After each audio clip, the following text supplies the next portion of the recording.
Салам достор.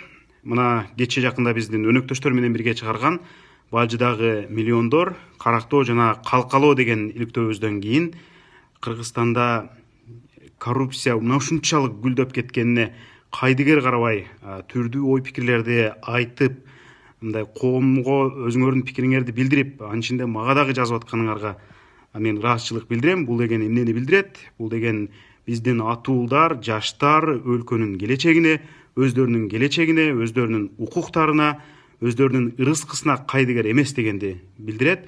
Баардыгыңарга жооп жаза албашым дагы мүмкүн, убактым тартыш болуп атканына байланыштуу. Ошентсе дагы мен баардыгыңардыкын окуп жатам, баарыңарга терең ыраазычылык билдирем. Мындай нормалдуу коомдо, демократиялуу, элдин бийлиги орногон коомдо элдин үнү дайыма угулуп турушу керек. Силердин мына ушундай атуулдук, жарандык, активдүү позицияңар бизди, журналисттерди, мына ушундай коррупциялык көрүнүштөрдүн, эл ырысын тоногондордун жүзүн ачууга дайыма шыктандырат. Силерге чоң рахмат.